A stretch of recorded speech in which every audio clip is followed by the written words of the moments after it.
আচ্ছা, জীবন মূলত কি? জীবন মূলত কিছু নির্দিষ্ট সময় এবং আমাদের অবস্থানটা কি? কি হচ্ছে আমাদের সাথে? যে সময়গুলো অতিবাহিত করতেছি সেগুলোই বাকি। এগুলো বিয়োজন।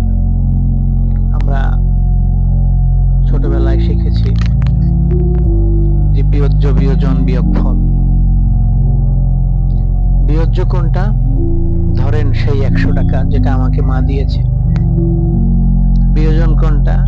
যেটা থেকে আমি আইসক্রিম খেয়েছি ২০ টাকা দিয়ে।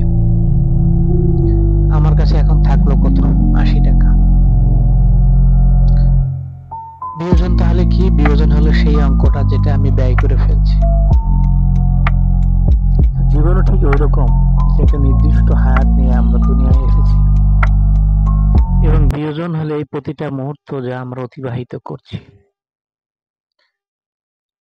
এবং এই বিয়োজনের একটাই লক্ষ্য, যে বিয়োজ্যকে কমিয়ে দিবে, অর্থাৎ আমাদের যে হায়াত আল্লাহ দিয়ে আমাদের দুনিয়ায় পাঠিয়েছেন, এই হায়াতকে কমাই দিবে।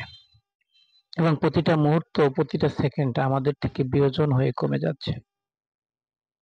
তো একটা পর্যায়ে আমাদের প্রত্যেককে আমাদের নির্দিষ্ট পরিমাণ, যেমন ১০০ টাকা আমাকে মা দিয়েছিল, আমার যে ১০০ টাকা যদি খরচ করে ফেলি, পুনরায় কোনো কিছু ক্রয় করার মতো সামর্থ্য আমার আর থাকবে না।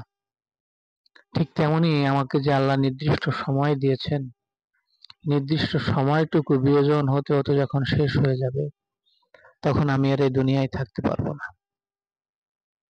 তখন আল্লাহর সামনে উপস্থিত হইতে হবে। তো আল্লাহর সামনে জবাবদিহিতা করতে হবে। যেমন বাসায় এসে আমার মা আমাকে প্রশ্ন করতো যে, তোমাকে যে ১০০ টাকা দিয়েছিলাম তুমি কোথায় কোথায় ব্যয় করেছো? বলতে হতো, মা আমি এখানে এখানে এখানে এখানে ব্যয় করেছি। যদি কোনো অন্যায় পথে ব্যয় করতাম, মা বকা দিত, তাই না?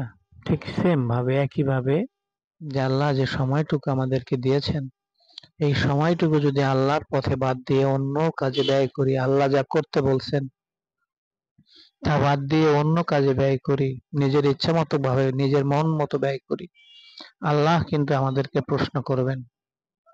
তো আসুন আমরা একটা কোরআনের কাছে আমরা যাই, কোরআন থেকে আমরা দিক নির্দেশনা নেই এবং কোরআনের দিক নির্দেশনা অনুযায়ী জীবন পরিচালনা করি। আল্লাহ আমাদেরকে তৌফিক দান করুক।